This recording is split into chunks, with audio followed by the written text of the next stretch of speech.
જૂનાગઢમાં આમ આદમી પાર્ટીને મોટો ફટકો લાગ્યો। જિલ્લા SC/ST પ્રમુખ સહિતના આગેવાનો પાર્ટી છોડીને કોંગ્રેસમાં જોડાયા। જૂનાગઢમાં આમ આદમી પાર્ટીના જિલ્લા SC/ST પ્રમુખ ધીરુભાઈ ગોહિલે પાર્ટીના તમામ હોદ્દા પરથી રાજીનામું આપી કોંગ્રેસમાં જોડાયા છે। ધીરુભાઈ ગોહિલે પાર્ટી સામે ગંભીર આક્ષેપો લગાવતા જણાવ્યું કે પાયાના કાર્યકરોની અવગણના થઈ રહી છે। તેમની સાથે કરુણાબેન, દીપકભાઈ જેઠવા અને માધવજીભાઈ રાઠોડ સહિતના અન્ય આગેવાનો પણ આપ છોડીને કોંગ્રેસમાં જોડાયા। કોંગ્રેસ દ્વારા તેમને ખેસ પહેરાવી સ્વાગત કરવામાં આવ્યું। આ ઘટનાએ જૂનાગઢમાં આપના સંગઠન પર પ્રશ્નો ઊભા કર્યા અને ચૂંટણી પહેલા રાજકીય સમીકરણોમાં ફેરફાર લાવ્યો છે।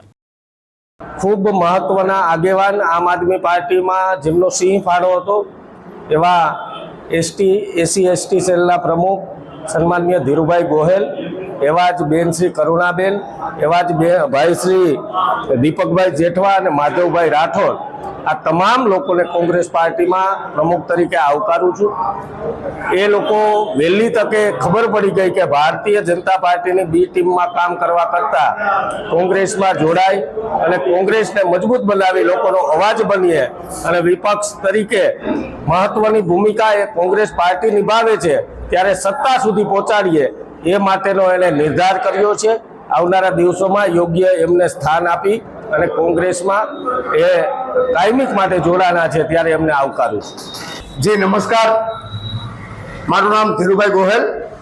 હું છેલ્લા 2018થી આમ આદમી પાર્ટીમાં કેજરીવાલના અમુક સૂચનોને લીધે જે રોજગારી અને આવા ઘણા મુદ્દા હતા એનાથી પ્રેરાઈને હું 2018માં આમ આદમી પાર્ટીમાં જોઈન થયો।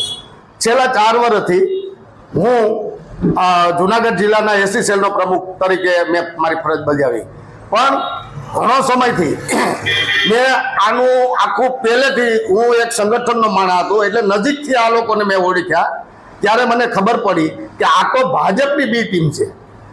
આ અત્યારના સિચ્યુએશન પ્રમાણે જે સ્થાનિક સ્વરાજ્યની ચૂંટણી ચાલે છે ત્યારે પૈસાનો તોડ કરી અને આ લોકોએ ટિકિટ દીધી। જે પાયાના કાર્યકર્તા હતા એને સાઇડલાઇન કર્યા છે। આ બધે હું મારી નરી આંખે અને વાસ્તવિકતા હું તમને કહું છું, બધું જ જોયેલ। અને હમણાં 2025માં પણ આપણે જુનાગઢ જિલ્લાની જે નગરપાલિકાની ચૂંટણી ગઈ તેમાં અમારો આમ આદમી પાર્ટીનો એક કાર્યકર્તા છૂટાણો નહીં। એનું કારણ કે ભાજપ પાસેથી પૈસા લઈ અને આ લોકોએ એક ઉમેદવાર છે, 3 ઉમેદવાર ઊભા રાખવાની જગ્યાએ એક ઉમેદવાર ઊભો રાખ્યો અને પાછું ફોર્મ ખેંચાવી લીધું એટલે આમાં વિનર થઈ ગયો। એટલે આ ભાજપની બી ટીમ છે। હું તો ઘણા મેં રાજીનામા દીધા પછી મારી મોટી ટીમ આખું આમ આદમી પાર્ટીમાંથી સંગઠન બધું મારી સાથે છે ને આજની તારીખમાં 12 તારીખે હું આજ કોંગ્રેસ પાર્ટીમાં જોઈન થયો હું। પ્રકાશ દવે સાથે યજ્ઞેશ ભટ્ટ, દિવ્યાંગ ન્યૂઝ, જૂનાગઢ।